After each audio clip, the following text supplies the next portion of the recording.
사례도 다니고 많이 그래야 장사가 되는데. 그림들 안에 여기는 못 주는 거죠. 특례굴이 지정이 되면 국가에서도 신경을 좀 쓸 거고. 지역 소멸이 우려되는 부분에 대한 적극적인 배려가 매우 미흡한 실정입니다. 도내에서 인구가 가장 적은 양구군. 올해 9월을 기준으로 2만 3천 명이 조금 넘습니다. 출산 장려금과 상수도요금 감면 등 다양한 정책을 시행해왔지만 인구는 해마다 줄고 있습니다. 인구가 3만 2천 명인 인제군도 상황이 별반 다르지 않습니다. 가장 번화한 인제읍 중심지도 평일에는 오가는 이가 적어 한산한 분위기입니다. 고령 인구 비율이 18%가 넘어 초고령 사회 진입을 앞두고 있고 제곱킬로미터당 인구 밀도는 20명 미만으로 도내 평균의 절반도 되지 않습니다. 사례도 다니고 많이 그래야 장사가 되는데 좀 그런 거는 없고 아직까지는 여기서는 그냥 먹고는 사는데 점점 오지가 된다고 보죠. 이 같은 상황에서 화천과 고성 등 도내 접경 지역은 국방개혁에 따른 부대 이전이 추진되면서 그야말로 벼랑 끝으로 내몰리고 있습니다. 그림들 안에 여기는 10대밖에 되는 것입니다. 더 영향이 커지는 게 아니라 뭐 여기는 그냥 뭐 죽는 거죠. 강원도 전방 지역 거의 다 군인들로 먹고 살았잖아요. 아이들의 울음소리가 사라진 지 오래인 지역의 위기는 강원도뿐만이 아닙니다. 한국고용정보원이 발표한 2018년 한국지방소멸 보고서에 이 같은 현실이 담겨 있습니다. 가임 여성 인구수가 고령 인구의 절반도 안 되는 소멸 위험 지역이 89곳으로 전국 시군구의 40%에 달합니다. 이 같은 소멸 위험 지역은 5년 전보다 14곳이 늘었습니다. 또 이 추세라면 30년 안에 지방의 40%가 사라질 것이란 우려도 나옵니다. 인구 감소와 고령화 등에 따른 지역의 위기는 도내 접경 지역뿐 아니라 농어촌 전반으로 확산되고 있습니다. 이에 소멸 위기에 놓인 지역의 자치단체들은 특례금 법제화 등을 통한 공동 대응책 모색에 나서기로 했습니다.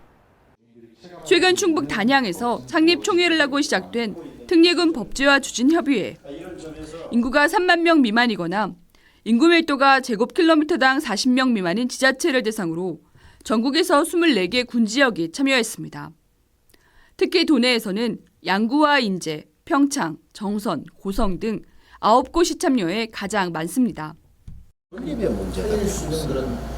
지금 생계가 곤란한 가정도 기초생활이 유지될 수 있도록 우리가 보호 대상으로 선정하고 기초생활할 수 있도록 지원도 해나가는 이런 시대에 우리 자치단체의 존립을 크게 걱정하지 않을 수 없잖아요. 더는 지자체의 자구 노력만으로는 존립이 어렵다는 게 이들의 입장입니다. 현재 우리나라는 자립기관이 든든한 대도시에 대해서는 행재정적 특례가 지속적으로 확대되는 이제 추세지만 상대적으로 인구가 감소되고 저출산 고령화 현상이 심화돼 가지고 지역 소멸이 우려되는 군에 대한 정책적인 배려가 매우 미흡한 실정입니다. 인구가 감소하면 중앙정부로부터 받는 지방교부세가 줄고 국회의원 선거구가 통폐합되는 등 지역의 자립 기반이 무너질 수밖에 없기 때문입니다. 인구 과밀화로 이어난 지역적 불균등은 결국 경제 불균등 심화로 나타나게 되고 우리 사회 고질적 문제인 불평등 문제를 고착화시키는 사회 갈등을 야기하기 때문에 특례금 추진협의회는 세종과 제주 등 기존 지방자치법의 특례시처럼 위기의 군지역에 행정과 재정적 지원이 가능한 법률적 근거 마련을 목표로 하고 있습니다. 법제화가 되면 기존보다 높은 자치 권한을 부여받고 정부 지원 등이 확대될 수 있기 때문입니다. 면적은 넓은데 인구가 적고 그러다 보니까 기반시설이라든가 여러 가지 문화복지시설이 필요한 부분에 국비가 좀 약하게 지원이 되는 부분, 이런 게 아마 특례굴이 지정이 되면 국가에서도 신경을 좀 쓸 거고 부족 부분을 서로가 상생하면서 채우자는 목적. 하지만 특례금 법제화를 위해서는 풀어야 할 과제도 많습니다. 이우삼 국회의원이 지난 4월 관련 법안을 대표 발의했지만 아직 국회에 계류 중입니다. 이런 가운데 인구 100만이 넘는 전북 전주와 경기 성남 등 9개 시는 특례시 지정을 요구하고 있습니다. 내년 총선을 고려해 연내 국회 통과가 이루어져야 하는데 특례군과 특례시 지정안이 모두 통과되면 전국 시군 중 20%가 넘는 곳이 특별 혜택을 받게 됩니다. 나머지 중소지역의 시군에서 역차별론을 제기할 수 있는 상황입니다.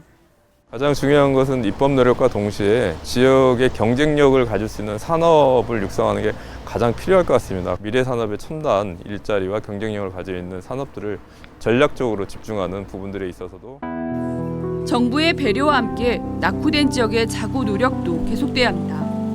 일자리 창출을 통한 청년 인구 유입과 출산율 향상 등 정주 여건 개선을 통해 살고 싶은 지역을 만들 수 있습니다. 현 정부의 새로운 국가 비전인 혁신과 포용 성장을 이루기 위해서는 공동화 등으로 소멸 위기에 놓인 지방과 공룡화되고 있는 수도권의 극단적인 부익부 빈익빈 현상 해소가 우선돼야 할 것으로 보입니다. 헬로티비 뉴스 한재영입니다.